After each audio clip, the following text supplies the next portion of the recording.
Bell बजाओ और समा की खबर से बाखबर हो जाओ। तो इससे क्या होगा? खबरें हो या रीएनेक्टमेंट या हो सुबह सवेरे के टोटके, समा की खबर चाहिए तो बेल बजाइए।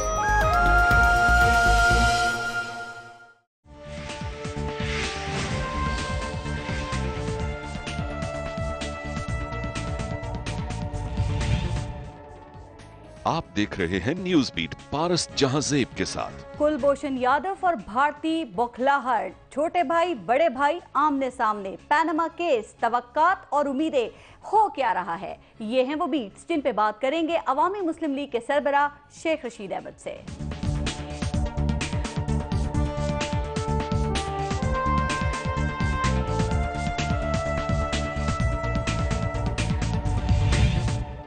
कहा जाता है कि एक दफा का जिक्र है कि एक थे आसिफ अली जरदारी, हर ठेके में हर सौदे में मिस्टर 10%, 20% कमीशन के इल्जामात लगते रहे, सरे महल के किस्से सामने आते रहे, 11 साल जेल में रहे और फिर बाइज्जत पाकिस्तान से बाहर चले गए। दूसरी दफा का जिक्र है कि एक थे शरीफ बरादरान, मोटरवे शौक था उनका, हर ठेके और हर सौदे में करप्शन और किकबैक्स के इल्जामात लगे, जेल भी गए और फिर बैरूनी इमदाद से बाहर चले गए। तीसरी दफा का जिक्र है कि एक थे आसिफ अली जरदारी, कुदरत की मेहरबानी और दुश्मनों की कारस्तानी से सदर बन गए और तेजी से स्विस अकाउंट्स भरते रहे, रेंटल पावर के नाम पर यार दोस्त खेलते रहे, इस्तिस्ना की चादर में भी छुपते रहे और चादर हटते ही ईंट से ईंट बजाने का अरमान दिल में रख के बाहर चले गए। और कहा जाता है कि चौथी दफा का जिक्र है कि एक है मियां मोहम्मद नवाज शरीफ, मेट्रो, मोटरवे और बिजली के कारखानों के शौकीन, लेकिन पैनामा में उलझे हुए, लंदन फ्लैट्स की मिल्कियत के सवाल में दबे हुए, पैनामा फैसला का इंतजार करती ऑपोजिशन में घिरे हुए, गैबी मदद मिल चुकी, एक नहीं दो कतरी खत आ चुके और फैसला महफूज है। सवाल यह है कि पाकिस्तान की तारीख में किरदार बदल रहे हैं, लेकिन लूट मार का सिलसिला उसी तरह से जारी क्यों है? कौम के दर्द में आहें सिसकियां लेने वाले, कौम का दर्द अपने दिल में रखने वाले, अपनी रातों की नींदें हराम करने वाले आते हैं, लूटते हैं, बाहर चले जाते हैं, फिर आते हैं, फिर लूटते हैं, फिर बाहर जाने की तैयारियों में लग जाते हैं। किसी का कुछ नहीं बिगड़ता, किसी को कुछ नहीं होता, बेहतरीन इंतकाम जारी है, जमहूरियत मजबूत होती रहती है और चोर, डाकू, लुटेरे, वडेरे, सरमायाकार, जागीरदार आराम से जिंदगी गुजारते रहते हैं। सवाल ये भी है कि ऐसा कब तक होता रहेगा? सबको पैनामा केस से बहुत उम्मीदें हैं, तो क्या पैनामा केस का फैसला पाकिस्तान की तारीख बदल सकेगा, एक नया संग मील साबित हो सकेगा? इसी सब पे प्रोग्राम में हम बात करेंगे, लेकिन पहले लेंगे ब्रेक और ब्रेक के बाद हमारे साथ मौजूद होंगे अवामी मुस्लिम लीग के सरबराह शेख रशीद अहमद।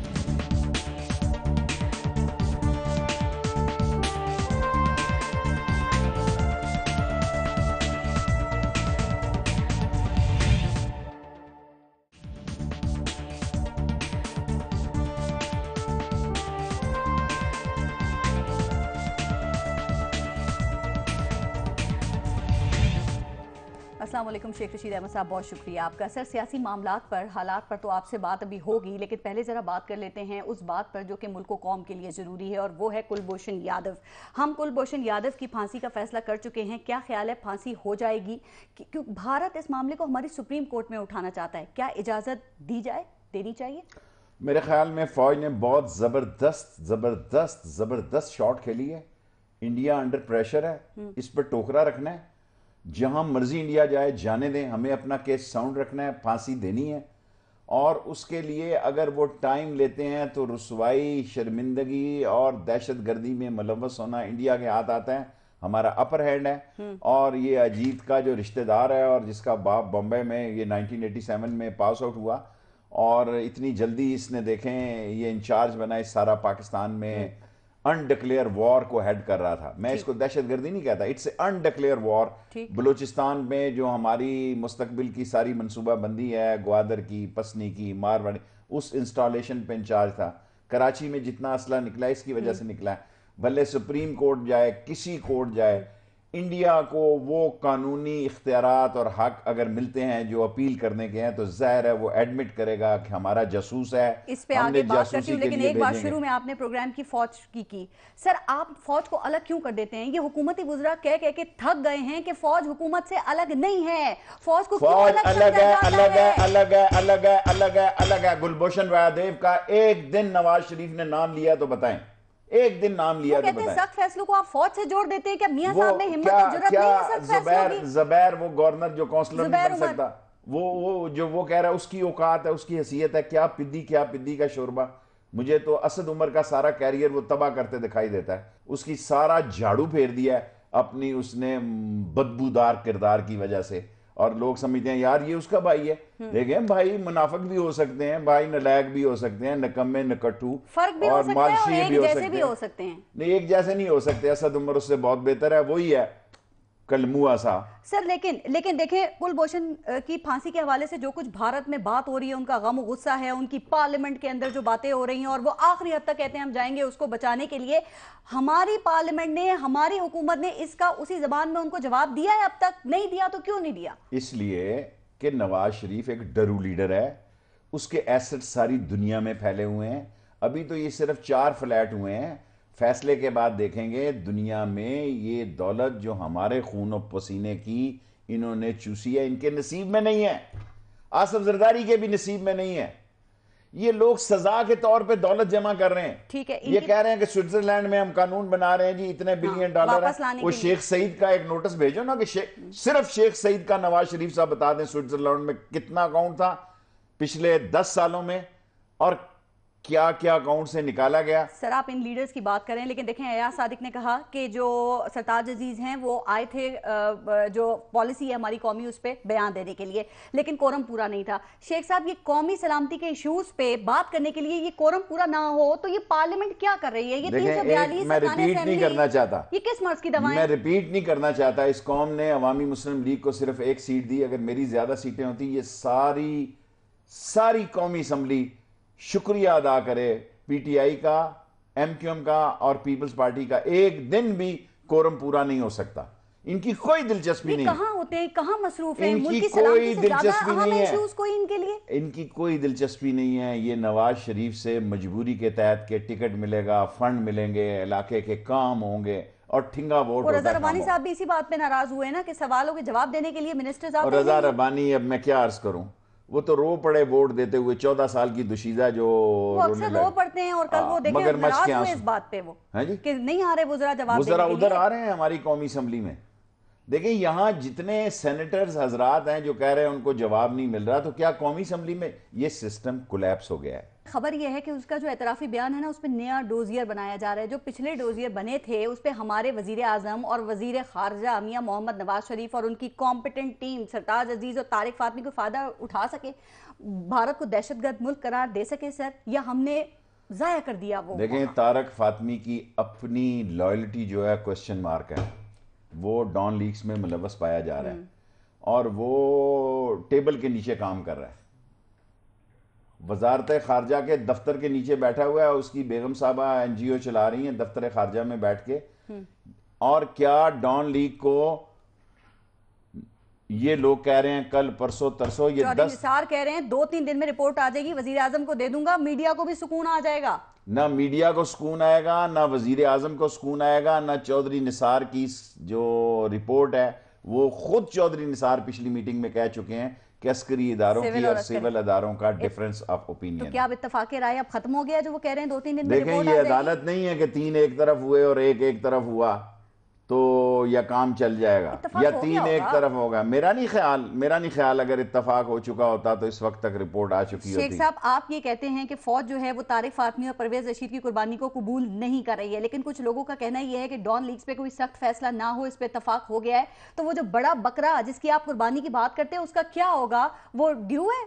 देखिए, बाज बकरों को वो चरागाहों में छोड़ देते हैं, क्या फर्क पड़ता है? देखो ना, अब डॉक्टर आसम जैसा कितने ट्रिलियन का बकरा लटकाया हुआ, कितनी उसके बाप दादा का नाम था इस मुल्क में, पाकिस्तान बनाने वालों में था। कितनी डूब मरने की बात है, चिल्लू भर पानी में डूब मरे कि वो जो पाकिस्तान बनाने वाले का खानदान था वो पाकिस्तान लूटने वालों में शामिल हो गया और ट्रिलियन रुपीस में शामिल हो गया। और मगरमच्छ के आंसू, ये भी सारे ऐसे ही हैं कि जेल में जाएं तो नमाजें शुरू कर देते हैं। जमानत उनकी पहले हो गई थी, अब उनको 2 हफ्ते के लिए मुल्क से बाहर जाने की इजाजत मिल गई इलाज के लिए। शेख साहब, इतना बड़ा उनका जाती हॉस्पिटल है, वहां उनका अपना इलाज नहीं है। सर, ये इलाज बड़ा मुश्किल है इनका, या मर्ज खतरनाक है आपके ख्याल में? एक्चुअली ये दौलत लूटी हुई इंसान को जीने नहीं देती। ये जो करप्शन की दौलत होती है, जब खूनों की नसों और नालियों में आ जाती है तो ये इतना महवर कर देती है कि मैं इधर करूं, इस बेटे का करूं, इस बेटे का ना करूं। अल्टीमेटली वो इस दुनिया से ऊपर उठा लिया जाता है।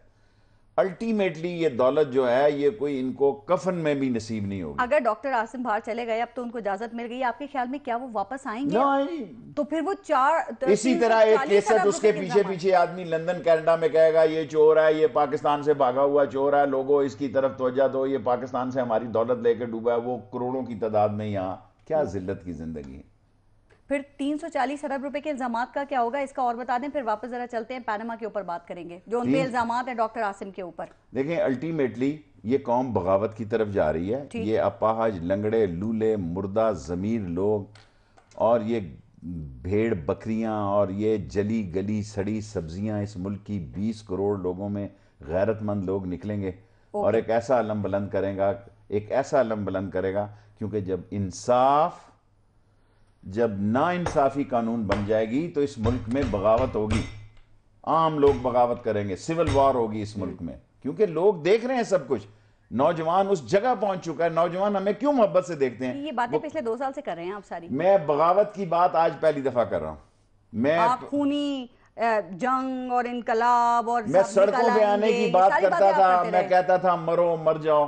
अब मैं बगावत की आज पहले दिन न्यूज़ बीट में बात कर रहा हूं कि अगर इंसाफ के रास्ते बंद हो जाएं और अगर इंसाफ नाइंसाफी में बदल जाए, बगावत पाकिस्तानी नौजवान पे फर्ज हो जाती है और मैं इसमें शामिल हूं। पनामा की बात करते हैं। पूरी कौम उस फैसले का वेट कर रही है। सर, क्या वजह है कि आप और इमरान खान जिसके खिलाफ फैसला आने का इंतजार कर रहे हैं, वो तो इतने मुतमईन है जैसे कि कुछ होना ही नहीं है? सुना है कि जब सियासत और इज्जत दाव पे लगी हो ना शेख साहब, तो रातों की नींदें उड़ जाती हैं।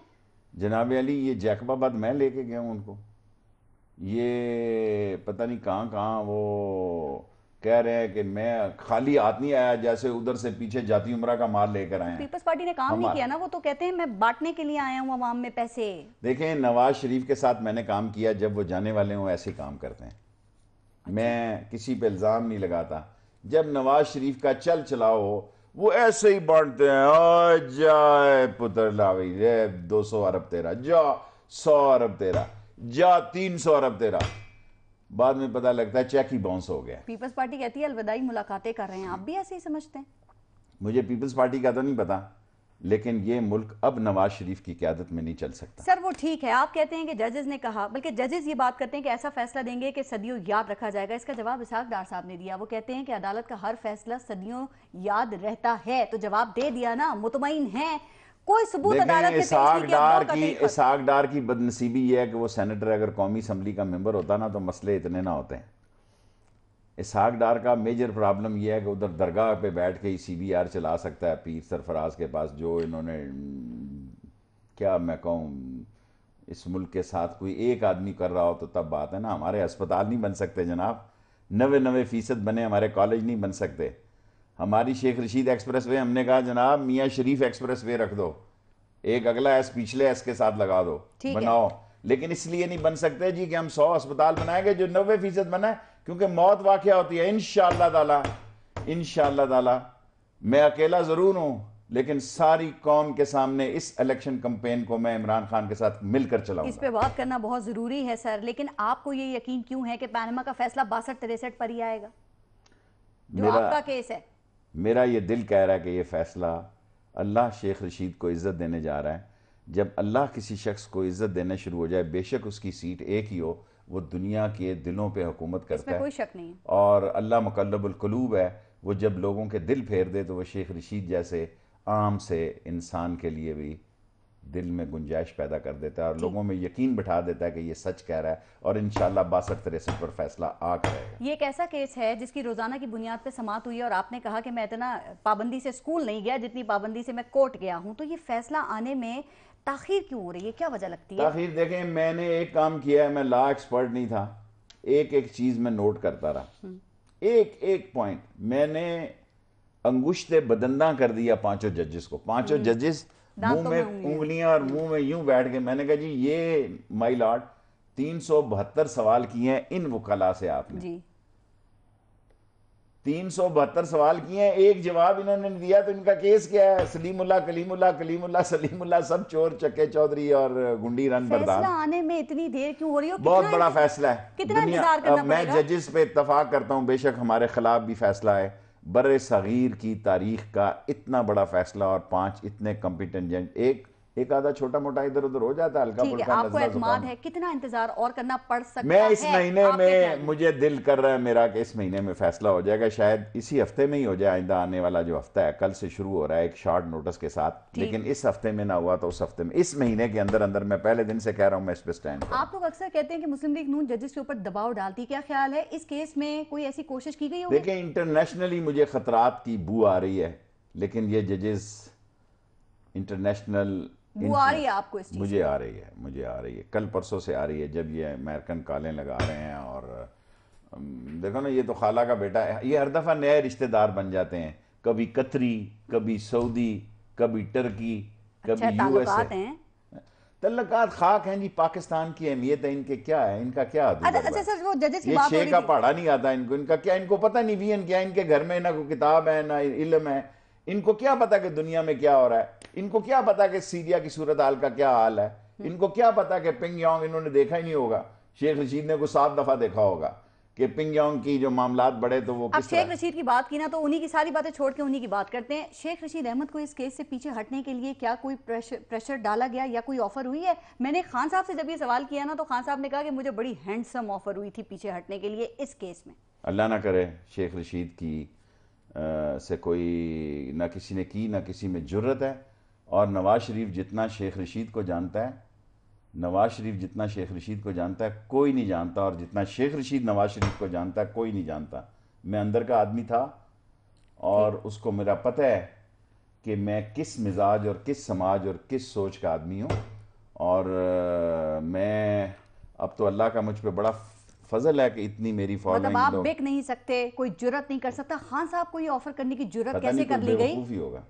और सोच ये क्या बात सोच लोग की फैलाते गई? हैं, मुझे अच्छा नहीं लगता। सर खान साहब ने मेरे शो में खुद मुझे हैरानगी हुई है, इंकिशाफ मैं किया है उन्होंने इस बात का कि मुझे ऑफर हुई बड़ी हैंडसम। तो मैंने कहा आपसे देखिए, तो खान पूछूं। साहब के केस वापस लेने से केस शेख रशीद ने वापस ले लेना था जी। पागल है नवाज शरीफ, उसकी सारी टीम, टुकड़े टुकड़े हो जाते। इंसाफ की अदालत का दरवाजा खटखटाना इमरान खान से पहले मैंने खटाया, ठीक और इमरान खान के वकीलों से बेहतर केस मैंने लड़ा है, ठीक।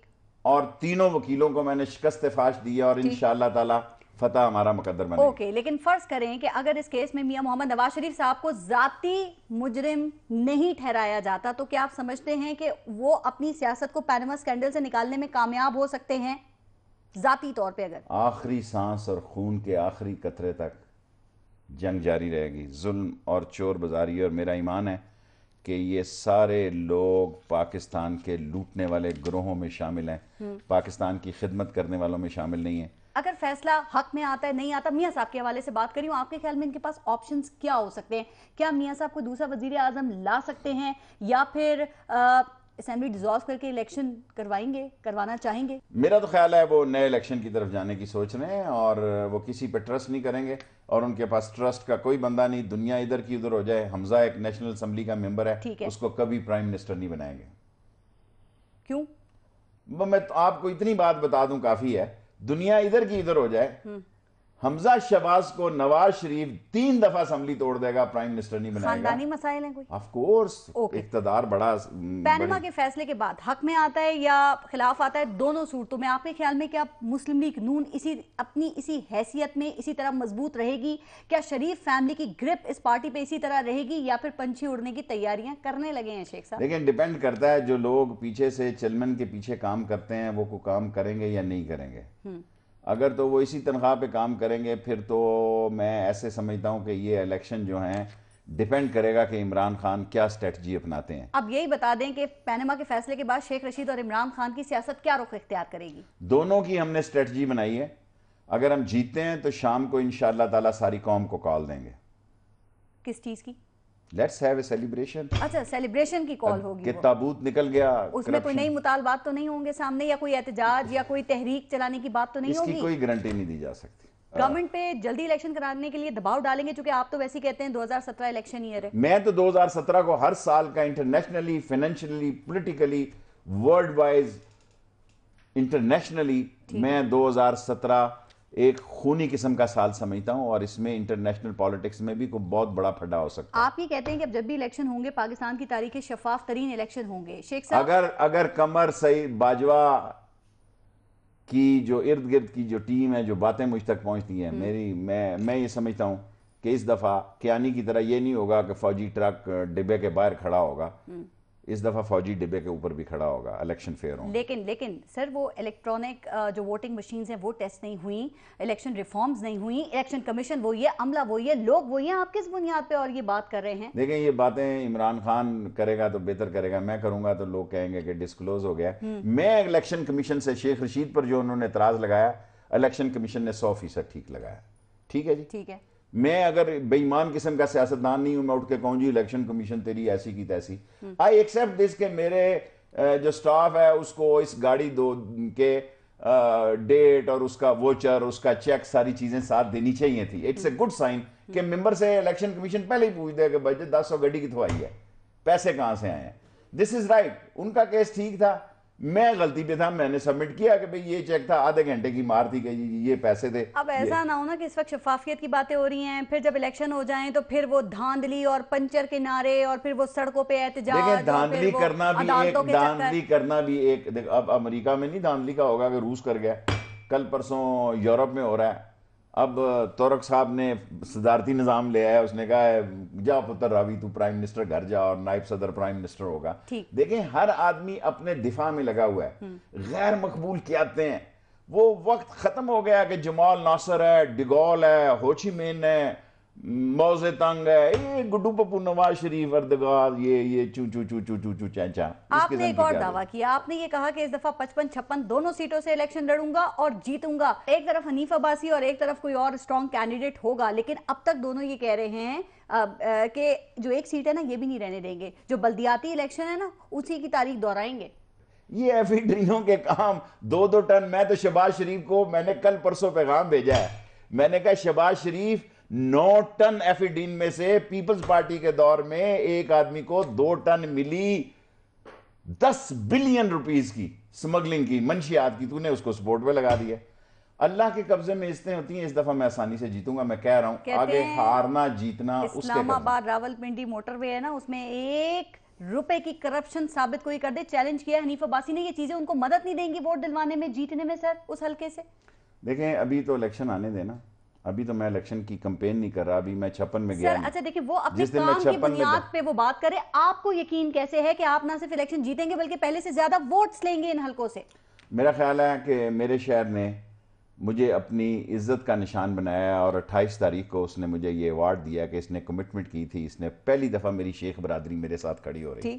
आज तक 7 इलेक्शनों में मेरी शेख बरादरी नवाज शरीफ के साथ खड़ी हो रही है, और मैं सिंध में भी अपनी शेख बरादरी को इकट्ठी करने जा रहा हूं। अगर ये बरादरियों के, अगर ये मेलसी, खिच्ची, टमाणे, ममडोट और चांडियो और गुज्जर और नाई और ये सारे इकट्ठे हो सकते हैं, तो हमने शेखों ने क्या बुरा किया है जी। सो पहली दफा मेरे हल्के में शेख मेरे साथ आ रहे हैं, और सिंध के शेखों में लड़काना, नवाब शाह, आप जा रहे हैं खान साहब के साथ। लेकिन एक बात, चूंकि मेट्रो का जिक्र हुआ, सिर्फ एक बात फिर मैं ब्रेक लूंगी। सर, मेट्रो पेशावर में भी बन रही है 57 अरब रुपए की, नक्शे कदम पे चल रहे हैं ना फिर शहबाज शरीफ साहब के, तो क्या पहले जरूरत नहीं थी? मालूम नहीं है। देखें, अगर आप ये समझते हैं कि हमारे मुल्क में ये मेट्रो दूध हमारा नखालत, मेरी बात और सुन लेना, आपने सवाल किया जी। जिस मुल्क में हमारा लिबास एक जैसा नहीं, हमारा अस्पताल एक जैसा नहीं, हमारी दवाई एक जैसी नहीं, हमारा स्कूल एक जैसा नहीं, हमें पीने का पानी नहीं, हमें दवाई नहीं, हमारी नौजुबिल्लाह मिन ज़ालिक, नौजुबिल्लाह मिन ज़ालिक, हमारी माएँ इस तरह बच्चों को अस्पतालों में जन्म दे रही हैं जिस तरह दुनिया में जानवर भी नहीं दे रहे।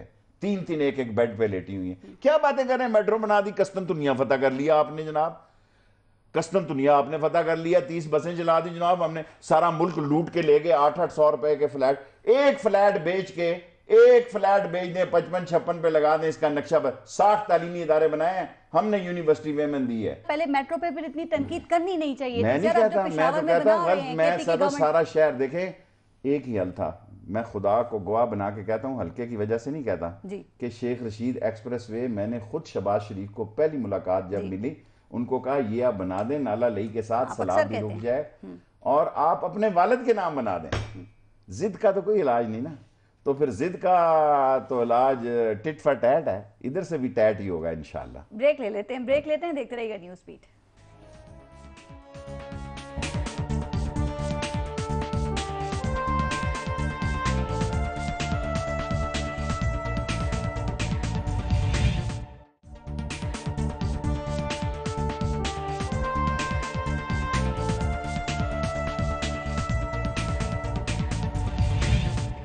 शेख साहब, ये छोटे भाई बड़े भाई आमने सामने आ गए हैं। आसिफ अली जरदारी कहते हैं अब हमारा नारा है गो नवाज गो, और वो कहते हैं सी पैक का क्रेडिट मियां नवाज शरीफ को नहीं जाता। मियां नवाज शरीफ कहते हैं कि सिंध के अवाम को मायूस किया, सिंध को जरदारी से निजात दिलाएंगे। ये हो क्या रहा है, सियासत, मफाहमत या मुनाफकत? देखें, जिस दिन से मेरी माँ मरी है मैं झूठ नहीं बोलता, और गो नवाज गो जिस दिन मैंने लगाया, आप यकीन करें सवाए इमरान खान हंस रहा था, बाकी सारी पार्टी के चेहरे उतरे हुए थे कि बड़ा हार्ड लाइन है जी, बड़ा हार्श लाइन है। ये चाहते थे अभी हम लगे रहें ठुक ठुक ठुक ठुक ठुक ठुक 5 डे मैच खेलते रहे। और गो नवाज गो, आज इलेक्शन हर कैंडिडेट गो नवाज गो का नारा लगाएगा। इलेक्शन 2 होंगे, ठीक, एक वो झंडा होगा जो गो नवाज गो का होगा, अगर आसफ जरदारी लगाएगा तो। और सी पैक में देखें, मेरी आसफ जरदारी से आजकल बड़ी लग बन रही है, बड़ी। उन्होंने कहा कि मैं ये दादू में जाके बात करूंगा अगर मैं गया तो। नमक वाली? हाँ। अच्छा, अभी तक गुस्सा है आपको? मुझे बड़ा नमक कम था? हाँ। अच्छा। लेकिन ये सी पैक वाली बात काफी हद तक देखें, ये जनरल एहसान DGISI थे, मैं उस मीटिंग में था जब ये शुरू हुआ कि भाई इसका क्या करना है और क्या मामलात करने हैं। और ये वो जो एक उनका क्या नाम है, जो हमारी स्टॉक एक्सचेंज के हैं मेरी तरह भारी से, वो एक अकील करीम डेडी और गौरी मियाँ अकील के NLC और मलक रियाज साहब, ये 4 आदमी थे। मलक रियाज साहब ने लेस पेमेंट पे भी ये आसिफ जरदारी के कहने पे चीन को दिया। ये ठीक बात है, तख्ती लगाने की बात है ना, जिसके नाम की तख्ती लग गई, क्रेडिट तो उसको चला गया ना सर। ये जितने लोग कब्रिस्तानों में बैठे हुए हैं ना, ये यही कहते हैं हमारी तख्तियां लगी हुई हैं। तख्तियों को छोड़े परे, उसका मुकद्दर है, अगर सी पैक को उसने कैश कर लिया, आसिफ जरदारी को करना चाहिए था। ये मुशर्रफ नहीं कैश कर सका, ये एजेंडा था जनरल एहसान का, DGISI का। इसमें मलक रियाज, अकील डैडी, बाबर गौरी, NLC ये फरीक थे, ठीक है। और आसिफ जरदारी के कहने पे मलक रियाज ने ये दी इनको और चाइनीज को, और ये बात शुरू हुई। इस हद तक तो ठीक है। लेकिन अगर कोई ये कहे कि आसिफ जरदारी एक करप्शन से पाक शख्सियत का नाम है, तो इन्ना लिल्लाह व इन्ना इलैहि राजिऊन। लेकिन यही बातें देखें सारी जो ये कर रहे हैं 2013 और उससे पहले भी हो रही थी ना, लूटी हुई दौलत का हिसाब लेंगे। देखिए, अगर लोगों ने करप्ट लोगों को वोट देना है तो मैं क्या कर सकता हूं? लोग आपके ख्याल में तभी भी तैयार हैं फिर इन नारों पे यकीन? मेरा ख्याल है बहुत फर्क है जी। मेरा ख्याल है कि इतना जबरदस्त लोगों के अंदर रिएक्शन है, जिस तरह उनकी आंखों में मैं चमक देख रहा हूं, जिस तरह मोहब्बत देख रहा हूं, जिस तरह नवाज शरीफ के खिलाफ नफरत देख रहा हूं। अगर मैं गलत देख रहा हूं तो अल्लाह मेरा ये गुनाह माफ करे। मैं तो हालात बिल्कुल बदले हुए देख रहा हूं नवाज शरीफ। लेकिन एक गलती तो आप मान लें सर कि आप लोगों ने सिंध का ओपन ग्राउंड दे दिया ये इमरान खान ने। देखें, अगर मैं बाहर निकलता तो लोग कहता कि मैं इमरान खान के लिए मसले पैदा करना है। 3-4 डिस्ट्रिक्ट में मुझे इतनी बड़ी डिमांड थी, लोगों की इतनी बड़ी डिमांड थी कि आप आए, हम आपको पैसे भी देते हैं। मैंने कहा यार मैं चंदा लेना ही नहीं चाहता, मैं भूखा मर जाऊंगा, चंदा नहीं।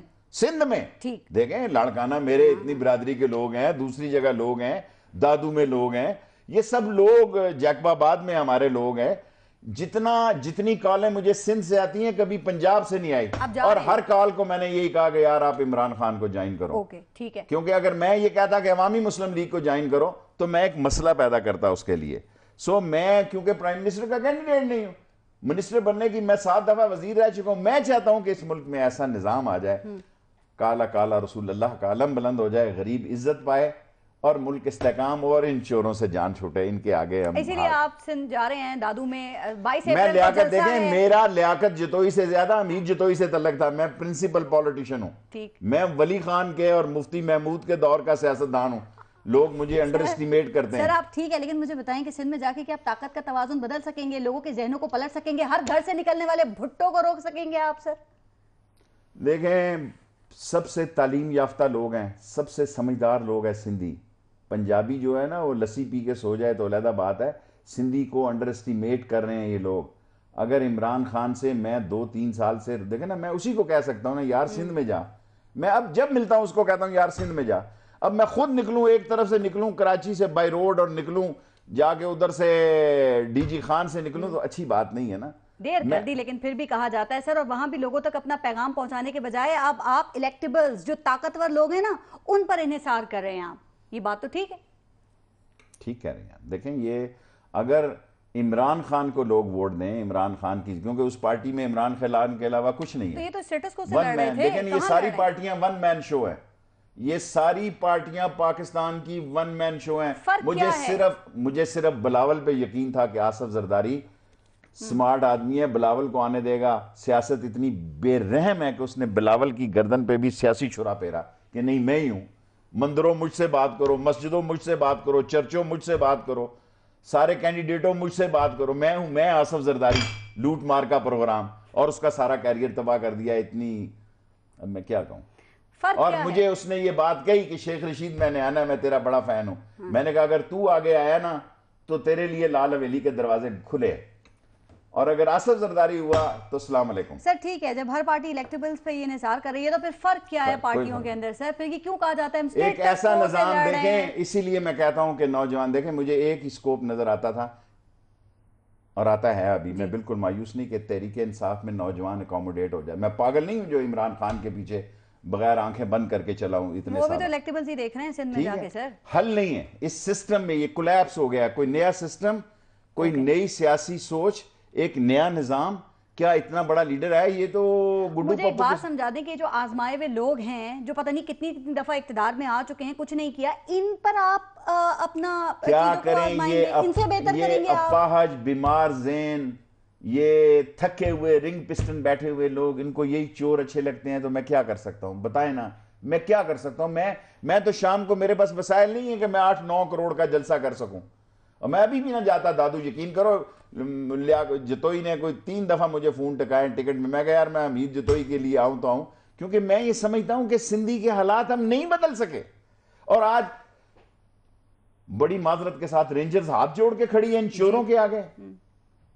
डूब मरे लोग, इनकी गर्दन पे अंगूठा रख के उनको कहना चाहिए कि 3 महीने, और छोड़ें जी, छोड़ें चीफ मिनिस्टर को अपने आप को बचाए। ये सारी करप्ट पुलिस, पटवारी निजाम, इख्तियारात नहीं दे रहे। कल से इख्तियारात खत्म हो चुके हैं 12 बजे के बाद से रेंजर्स के। देखें खत्म हो चुके हैं, ऑपरेशन रुका हुआ है। जिस वक्त लोगों ने ये समझ लिया कि इन चोरों के घरों पर हमने पहले दस्तखत दे के अपनी वसूली करनी है, उस दिन भी ये निजाम ठीक होगा। अभी तो अदलिया की तरफ देख रही है।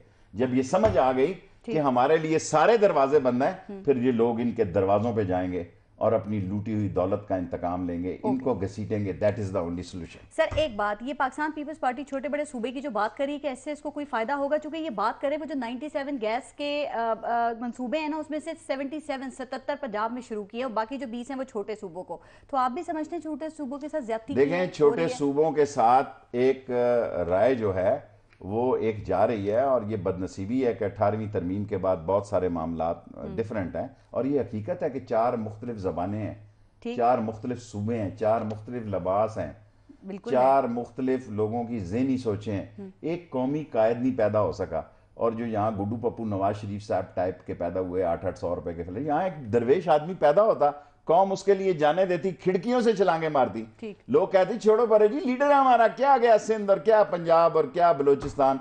और ये पाकिस्तान के अंदर से इंडियन रॉ के एजेंट निकले, डूब मरने का मुकाम है।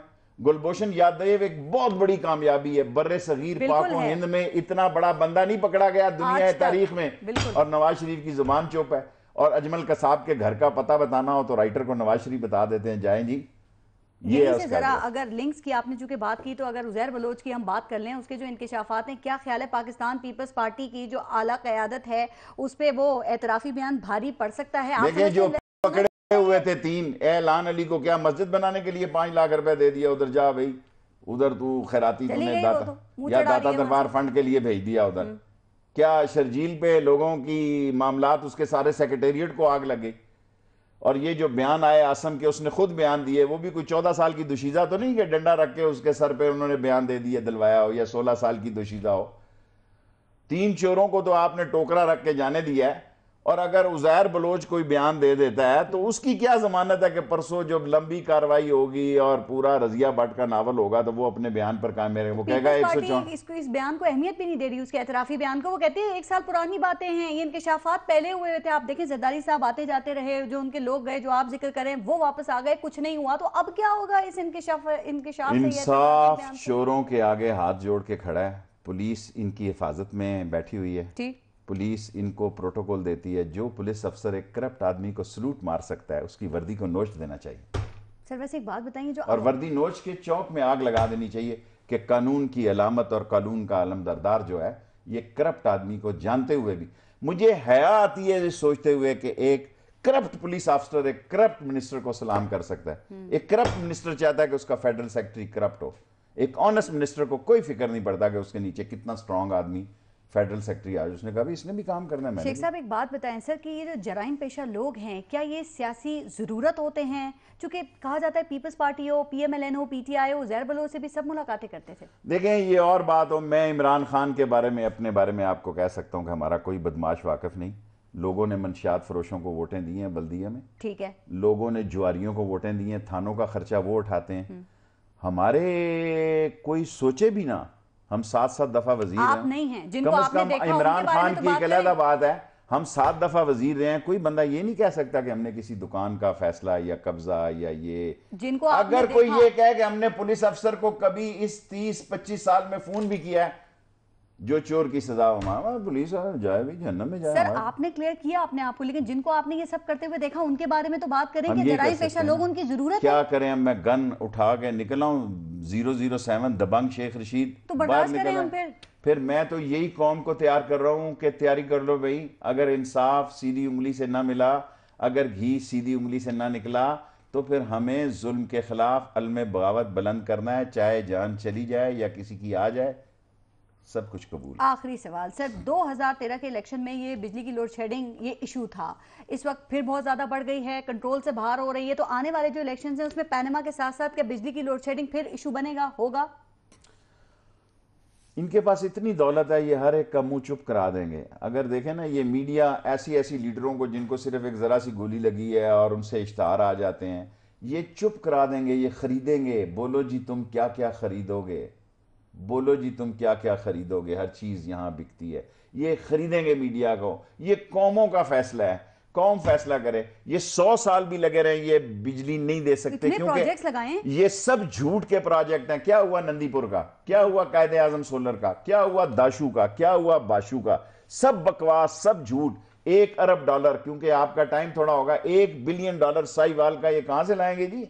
$1 बिलियन ये खजाना सालाना निकाल सकता है? कहां से लाएंगे रेलवे का स्ट्रक्चर, कहां से लाएंगे ये इंफ्रास्ट्रक्चर गैस का? सब बेईमान इकट्ठे हो गए हैं, एक ही हल है, इंसाफ का इंतजार कर रहे हैं। अगर ना इंसाफी कानून बन गया तो अलम बगावत साथ बुलंद साथ आप करना। कह रहे हैं कि पैसों से ये सब जीत भी लेंगे, तो पैसा खर्च मैं करेंगे, ये नहीं फिर कहा जीत जीते जाएंगे। कर लें, माल इनका खाएं, वोट हमें दें।